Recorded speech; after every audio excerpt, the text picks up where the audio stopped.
Shalom saudara, apa kabar? Hari ini kita kembali memperingati kematian Tuhan.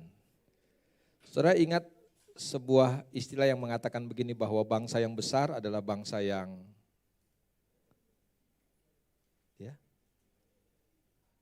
lupa atau enggak tahu,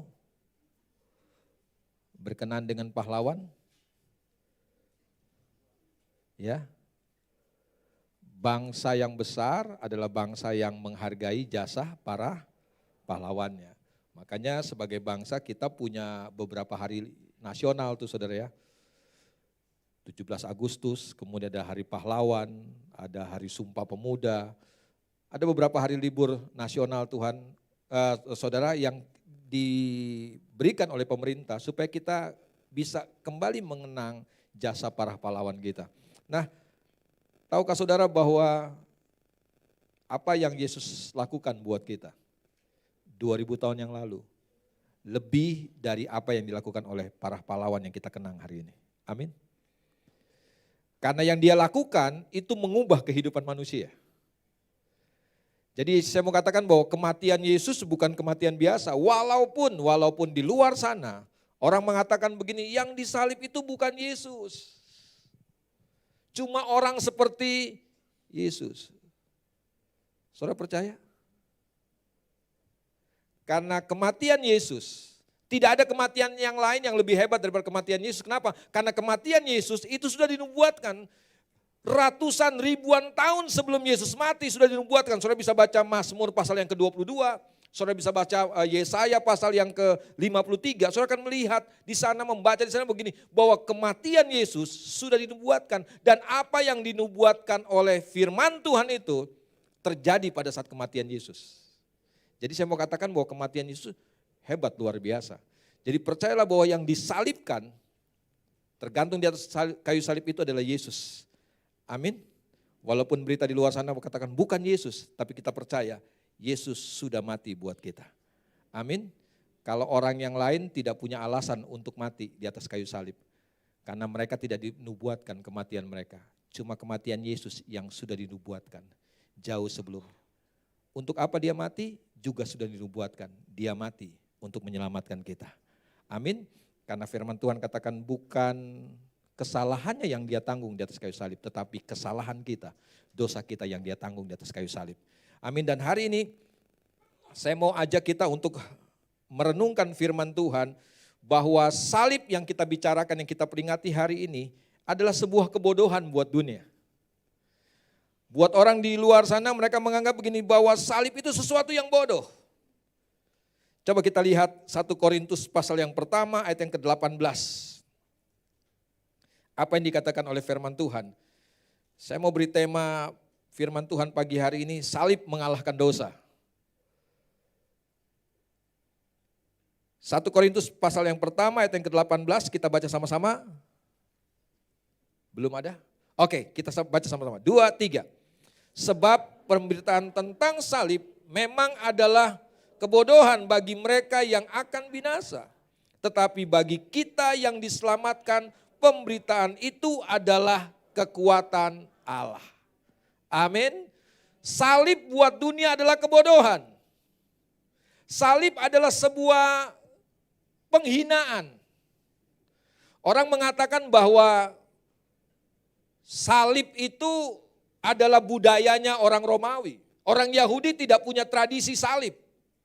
Cuma orang-orang Romawi pada waktu itu, bangsa Romawi yang punya tradisi salib. Karena orang-orang yang dianggap sudah gini loh, jahatnya sudah kelewatan gitu ya.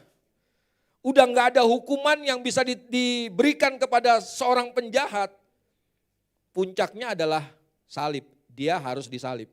Jadi salib buat orang Romawi adalah sebuah penghinaan. Salib buat orang Romawi adalah begini, menunjukkan bahwa orang ini jahat banget, orang ini bejat banget nih. Orang ini harus mati lebih daripada manusia biasa. Karena hidupnya sudah jahat.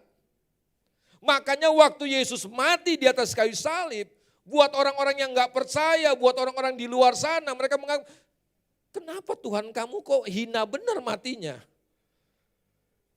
Kematiannya disetarakan dengan kematian penjahat, saudara. Dunia nggak mengerti bahwa dia mati bukan karena kesalahannya. Dia mati untuk menebus kita. Siapa penjahat itu? Harusnya kita yang disalib. Harusnya kita yang naik di atas kayu salib itu. Karena semua kejahatan, semua dosa, semua kebejatan kita harusnya pantaslah kita disalibkan.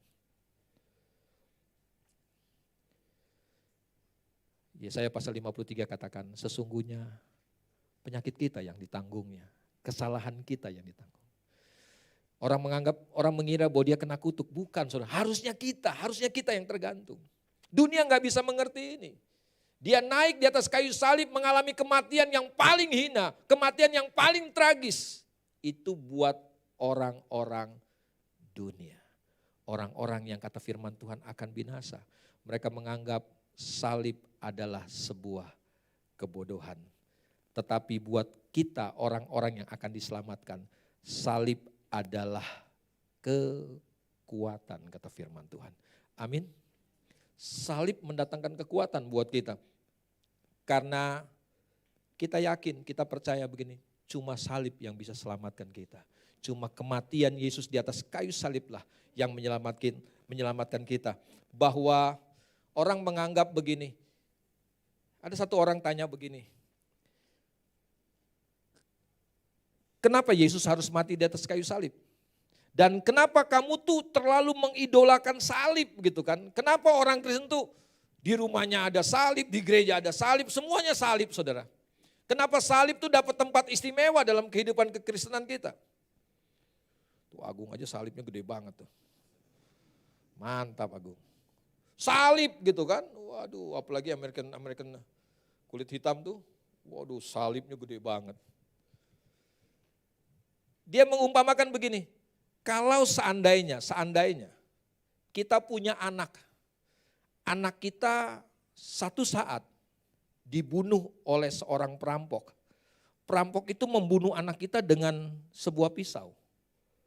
Kemudian dia lari dan tinggalkan pisau itu di rumah. Waktu kita sampai di rumah kita mendapatkan anak kita berlumuran darah dan mati. Di sampingnya ada sebuah pisau. Mereka katakan begini, enggak masuk akal kalau kemudian saya ambil pisaunya itu, kemudian saya gantung di dinding rumah saya. Padahal pisau ini yang bunuh anak saya.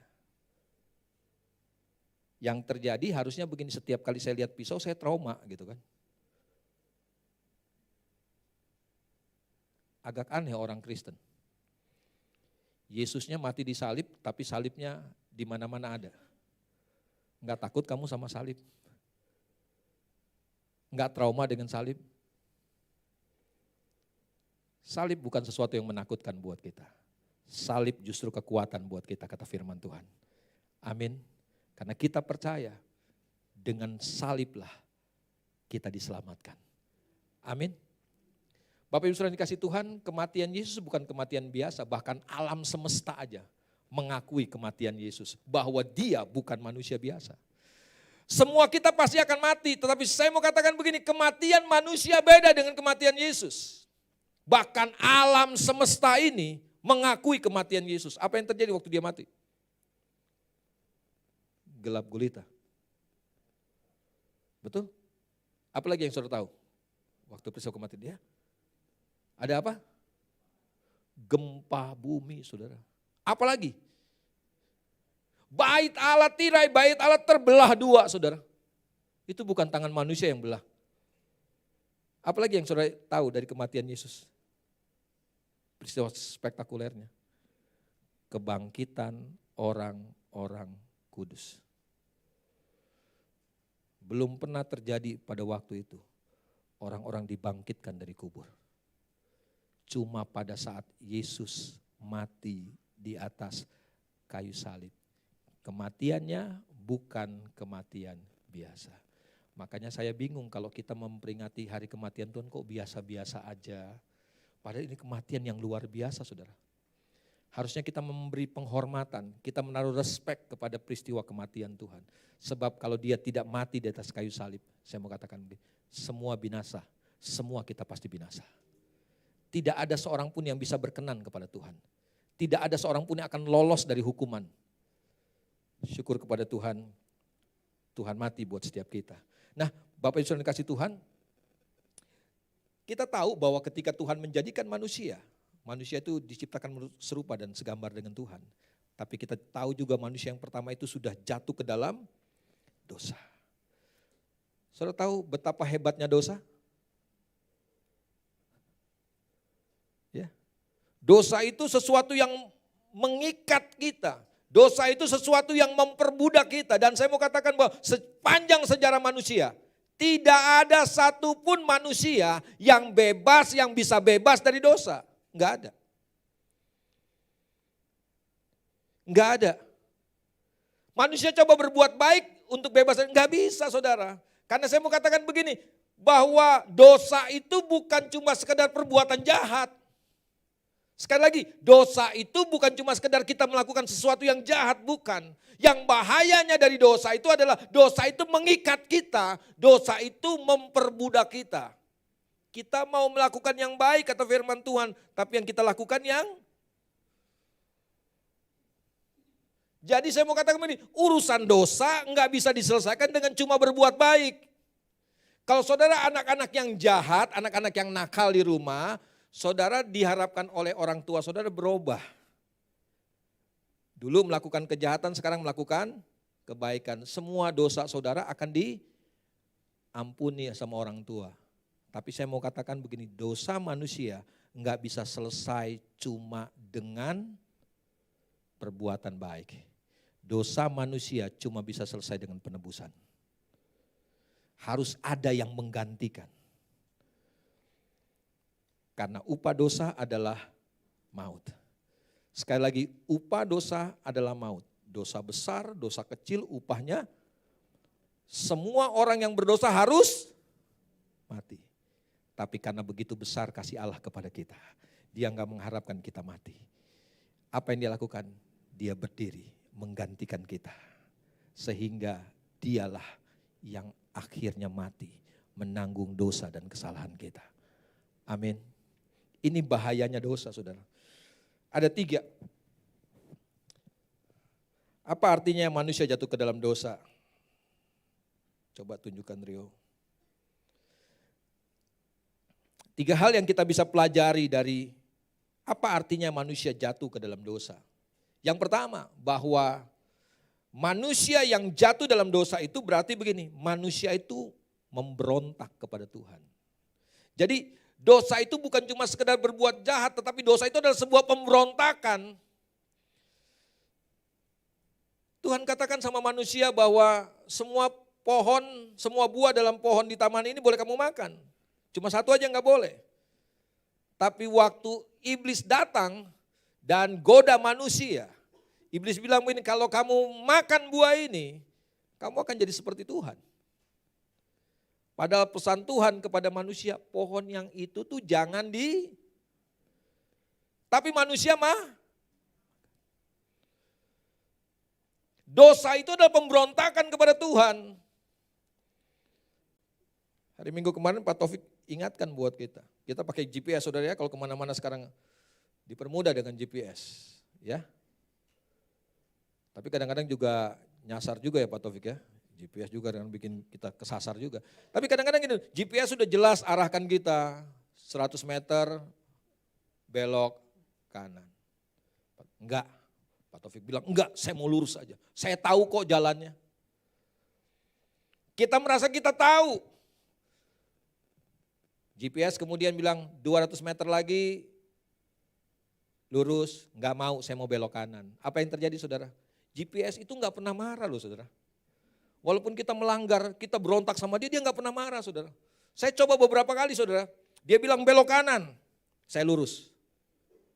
Saya enggak mau ngikutin dia. Kemudian saudara tahu apa pesannya buat dia? Buat saya? Pesan GPS buat saya apa? Saudara pernah? Puter balik. Dia enggak bilang udah terserah lu deh, suka-suka lu deh. Enggak saudara, GPS itu bilang 200 meter lagi saudara putar balik, kemudian belok kiri. Dia mau kembalikan kita, tuntun kita kembali saudara. Tapi kita berontak. Coba lihat Yesaya pasal 53 ayat yang ke-6a, firman Tuhan katakan begini. Coba kita baca sama-sama, 2, 3. Kita sekalian sesat seperti domba. Masing-masing kita cari jalan sendiri, kita merasa kita yang paling. Itulah awal dosa, saudara. Dosa membuat kita berontak sama Tuhan. Kita pikir kita tahu hidup kita paling tahu, kita yang bisa ngatur hidup kita. Makanya dengar baik-baik, anak-anak muda, mulailah hidupmu dengan salib. Yang mau menikah, mulailah pernikahanmu dengan salib. Salib mengubah begitu, pemberontakan menjadi ketaatan kepada Tuhan. Cuma salib yang bisa mengubah pemberontakan menjadi ketaatan kepada Tuhan. Dengar baik-baik Bapak Ibu Saudara kasih Tuhan, sumber kehancuran kita dimulai dari pemberontakan kita kepada Tuhan. Setiap pemberontakan kepada Tuhan selalu menghasilkan kehancuran, kebinasaan buat kita. Makanya dia datang, serahkan hidupnya, dia mati di atas kayu salib. Supaya apa? Supaya kita mendapatkan kekuatan yang baru. Kekuatan untuk apa? Kekuatan untuk taat kepada dia. Salib mengubah kehidupan kita. Dulu kita nggak punya kemampuan, tidak punya kekuatan untuk taat sama Tuhan. Tapi peristiwa salib mengubah kehidupan kita. Dulu kita orang-orang berdosa. Dulu kita memberontak kepada Tuhan. Tetapi sekarang kita jadi orang-orang yang taat kepada Tuhan. Dosa bukan cuma sekedar melakukan kejahatan. Dosa adalah pemberontakan kepada Tuhan. Ingat baik-baik. Saliblah yang mengembalikan kita. Kayak GPS tadi. 200 meter, putar balik, kembali ke jalan yang Tuhan kehendaki. DBR kita, MCC, sepanjang bulan minggu kemarin sampai beberapa minggu ke depan kita sedang bicara kitab Yosua dan kemudian kitab Hakim-Hakim. Kau sudah ikutin itu?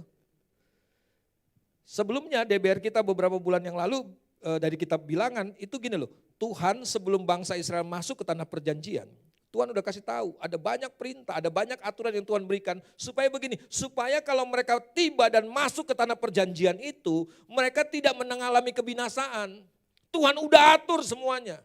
Bahkan Tuhan bilang begini sama Israel begini, kalau kamu masuk ke negeri itu, semua musuh kamu binasakan. Kamu tumpah semuanya, hewan-hewannya kamu binasakan semuanya. Kenapa? Karena Tuhan tahu apa yang akan terjadi dengan bangsa ini kalau masih ada bangsa-bangsa kafir di negeri di tanah perjanjian. Tapi sayangnya kitab Yosua mencatat waktu mereka masuk ke negeri perjanjian itu ternyata tidak semua musuh dibinasakan. Terjadi pemberontakan lagi kepada Tuhan. Kitab Hakim-Hakimlah akibatnya. Bangsa-bangsa kafir yang dibiarkan hidup jadi duri dalam daging. Bangsa Israel mengalami kehancuran, mengalami keterpurukan bukan karena musuh-musuh yang dari luar, musuh-musuh yang mereka biarkan. Padahal Tuhan bilang, binasakan mereka. Tapi itulah manusia, kita merasa kita tahu, kita paling ngerti hidup kita, Tuhan apa sih? Tuhan kan di sorga. Kita kan hidup di dunia, kita yang paling tahu dong. Kayak anak-anak sekarang, karena mama nggak tahu, mama gaptek, nggak ngerti teknologi, kita yang tahu. Udah mama tenang aja deh. Begitu udah hancur baru, sorry pa, sorry enteng banget. Coba seandainya mau taat dari pertama. Ini cerita saudara ya, kesaksian. Minggu lalu saya bilang sama anak saya sebelum, waktu saya antar mereka sekolah.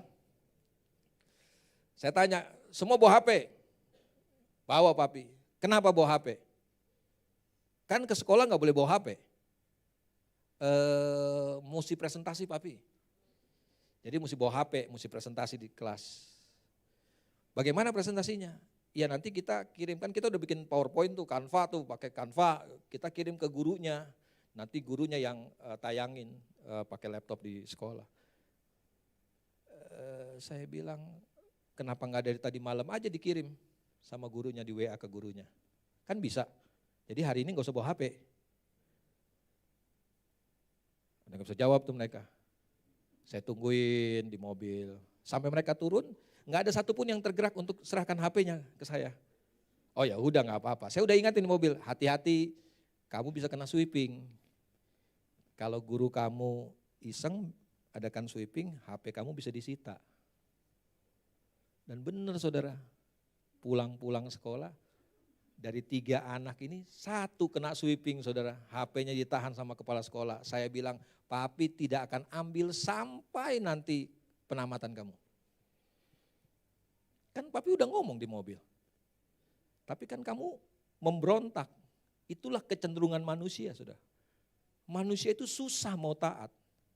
Tapi percayalah begini, peristiwa salib harusnya membuat kita punya kekuatan untuk taat. Karena Alkitab katakan salib adalah kekuatan buat kita. Kekuatan untuk apa? Kekuatan untuk taat sama Tuhan. Yang anak-anak senyum, orang tua senyum juga. Saya tahu artinya. Yang orang tua bilang, terus Pak Gideon sampaikan terus Pak Gideon, biar anak saya mendengar dan mengerti semuanya. Anak-anak kalau belum kena batunya belum saudara. Yang naik motor juga begitu, saya bilang naik motor itu enggak ada yang jagoan di motor tuh enggak ada. Kamu mengebut, kamu pikir kamu Valentino Rossi. Enggak mau dengar saudara. Pulang ke rumah luka-luka berdarah, jatuh. Rasain saya bilang, kan papi udah ngomong. Kamu pikir kamu Valentino Rossi kali? Itulah pemberontakan manusia, itulah manusia yang jatuh dalam dosa saudara.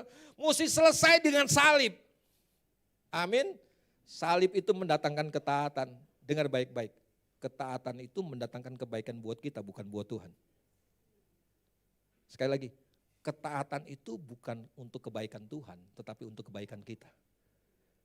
Anak-anak, ketaatan kepada orang tua bukan untuk kebaikan orang tua, itu untuk kebaikan kamu. Anak-anak yang bertelinga, hendaklah mendengar. Amin. Sekolot-kolotnya orang tua kamu, itu ada perkataan hikmat yang Tuhan taruh, Tuhan titip di mulutnya. Jangan saudara pikir bahwa ini nenek tua ribut banget, cerewet banget gitu kan. Udah bawa tanah juga masih cerewet banget, sok ngatur. Jangan dibilang nenek tua, saudara, ini aki-aki lagi cerewet banget. Oke, jangan kelamaan di situ. Banyak yang sebelum saya khotbah udah pada keluar ntar. Dosa yang kedua, saudara, bukan cuma sekedar pemberontakan. Dosa itu bukan cuma sekedar perbuatan jahat, tapi yang kedua perhatikan baik-baik. Dosa itu artinya begini, mengganti cara hidup Tuhan dengan cara hidup iblis. Sejak manusia jatuh dalam dosa yang terjadi begini, manusia mengganti cara hidupnya. Manusia di Taman Eden itu Tuhan ciptakan dengan cara hidupnya Tuhan. Cara hidupnya Tuhan, karena firman Tuhan bilang manusia diciptakan menurut rupa dan gambarnya Tuhan. Tapi setelah manusia jatuh dalam dosa, yang terjadi adalah begini, manusia ganti cara hidupnya. Manusia jadi egois, manusia jadi sombong. Itu cara hidupnya siapa tuh? Gaya hidupnya siapa? Iblis itu enggak ada cara hidupnya Tuhan kayak begitu. Cuma cara hidupnya iblis tuh. Aku mau, aku hendak. Semuanya tentang aku. Saudara baca kitab Yeskiel. Bagaimana kejatuhannya Lucifer? Aku mau, semuanya aku. Itu tuh bukan cara hidupnya Tuhan, bukan cara hidupnya sorga. Makanya, kalau saudara mau masuk sorga, cara hidup saudara harus disesuaikan dengan cara hidup sorga. Kalau masih egois, masih mau menang sendiri, masih gampang tersinggung, gampang sakit hati, belum cocok masuk sorga. Susah Pak, memang ini kayaknya dari orang tua saya, bukan dari orang tua saudara. Jangan salahin orang tua saudara dong. Enak benar kita nyarain orang tua kita, karena kesalahan, kekurangan kita, kelemahan kita. Kitanya yang gak mau berubah. Makanya salib itu adalah kekuatan buat kita, kekuatan untuk ngubah cara hidup kita. Ganti dong cara hidup kita. Amin. Dulu sombong, sekarang rendah hati. Dulu egois, sekarang lebih peduli sama orang lain. Amin. Sabar kira-kira cara hidupnya siapa ya? Gaya hidupnya siapa? Sabar. Halo? Itu cara hidupnya Tuhan tuh, sabar benar Tuhan. Murah hati cara hidupnya siapa? Saudara sudah ditebus oleh Yesus? Tapi sayangnya ini belum ganti cara hidupnya. Harusnya saudara kembali ke setelan pabrik saudara, amin. Kembali ke setelan pabrik saudara. Lebih sabar, lebih lemah lembut, rendah hati, bisa menguasai diri kita. Itulah cara hidup. Dan yang ketiga, dosa bukan cuma sekedar perbuatan jahat. Karena ini yang ketiga, dosa itu artinya begini, mengganti penguasa dalam hidup kita. Sebelumnya yang kedua tadi mengganti cara hidup, saudara bisa membaca 1 Petrus pasal 1 ayat yang ke-18. Yang kedua dulu Rio, mengganti cara hidup Tuhan dengan cara hidup iblis itu dalam 1 Petrus pasal 1 ayat 18. Sebab kamu tahu bahwa kamu telah ditebus dari cara hidupmu yang, kira-kira cara hidup yang sia-sia cara hidupnya Tuhan? Enggak. Tapi manusia menjalani hidup yang sia-sia. Artinya cara hidupnya siapa tuh? Iblis. Harus diganti. Dengar, jangan menjalani kehidupan yang sia-sia. Dan yang ketiga, dosa bukan cuma sekedar perbuatan jahat. Salib adalah kekuatan. Karena dosa mengganti penguasa dalam hidup kita. Dosa itu artinya begini, kita ganti penguasanya. Siapa penguasa hidup kita tadinya? Yesus penguasa hidup kita. Tapi tahukah saudara, dosa membuat Tuhan tidak lagi jadi penguasa dalam hidup kita. Siapa penguasanya? Diri kita dan iblis, saudara. Iblis yang menguasai hidup kita. Makanya kalau saudara lagi marah kan kesetanan, saudara, sampai setan aja minder di depan saudara. Saudara pernah lihat setan? Lagi saudara marah lihat di kaca. Ah, itu setan saudara ya. Saudara lagi marah-marah lihat ke kaca. Nah ini, saudara belum pernah lihat setan kan? Kita kalau lagi ngamuk saudara, kesetanan luar biasa.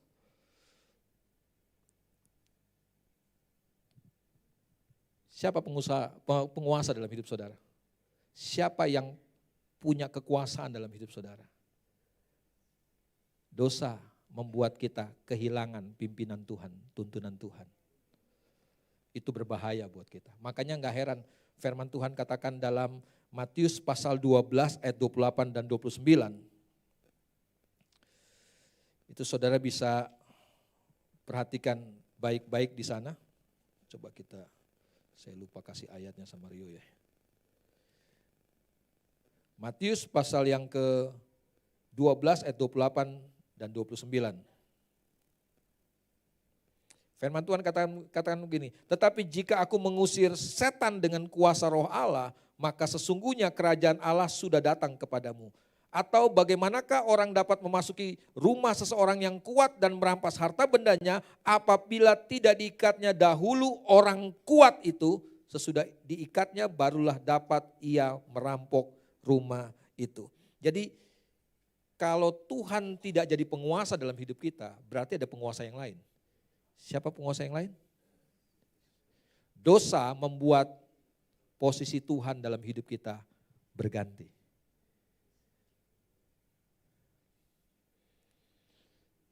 Hari ini masihkah Yesus jadi penguasa dalam hidup saudara?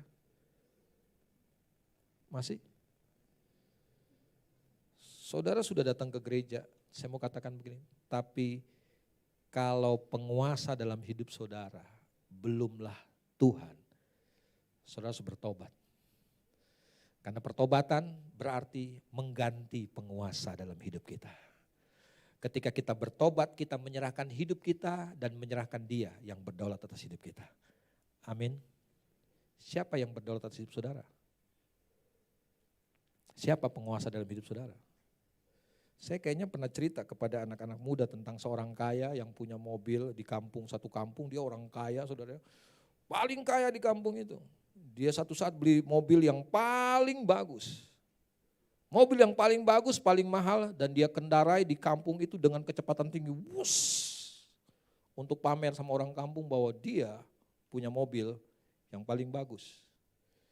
Keluarga ini terdiri dari suami, istri, 2 orang anak, dan punya 1 ekor monyet, saudara. Binatang piaranya monyet, saudara. Satu saat waktu mereka keluar, satu pagi mereka keluar, mau pamer, lagi-lagi orang kaya pamer sama satu kampungnya. Dia bawa mobilnya ngebut, begitu keluar dari rumah langsung ngebut. Wuh, gitu kan. Tiba-tiba di ujung jalan bunyi suara yang sangat keras. Sehingga satu kampung itu keluar rumah semuanya.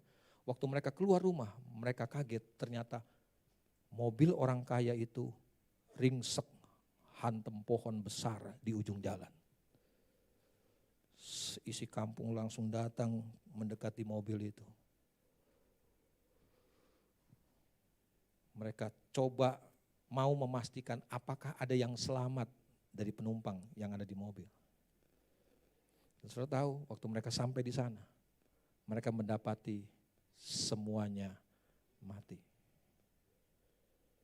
Polisi datang, saudara, untuk olah TKP. Kenapa bisa jadi kecelakaan ini? Penyebabnya apa sih? Sementara mereka polisi sedang selidiki, tiba-tiba dari dalam mobil lompatlah si monyetnya, saudara. Wah, masih ada yang hidup Pak Polisi, masih ada yang hidup. Polisi pikir, oh masih ada manusia yang hidup. Mana-mana yang hidup, mana? Monyetnya Pak Polisi gitu kan. Monyetnya nih orang kaya masih hidup selamat, saudara. Monyetnya keluar. Dalam hati polisi bilang, ya monyet, emang monyet bisa ceritain kronologisnya? Ya kan gak bisa dong. Warga bilang, Pak Polisi jangan main-main sama nih monyet. Nih monyet bisa diajak ngobrol. Selalu komunikasinya bagus dia, cuma bahasanya aja yang beda gitu kan. Kita gak ngerti bahasa, tapi kalau kita ngomong dia ngerti Pak Polisi. Coba polisi tanya. Ini kenapa waktu kecelakaan kok anaknya 2 mati gitu kan. Emang anaknya lagi ngapain? Si monyet, apa artinya saudara? Pintar saudara, berarti ngerti bahasanya monyet saudara ya. Pintar saudara. Jangan jawab. Dia gak mau jawab saudara, karena dia tahu dia bukan monyet saudara ya. Saudara tahu. Kemudian polisi tanya lagi, oh lagi tidur pantesan mati nih. Tanya istrinya ngapain waktu kecelakaan. Sama juga katanya istrinya lagi tidur. Oh pantesan mati. Polisi tanya, nah kalau begitu si bapak nih supirnya mati kenapa? Kenapa emang dia gak ngelihat ini pohon besar begini? Emang dia waktu bawa mobil ngapain?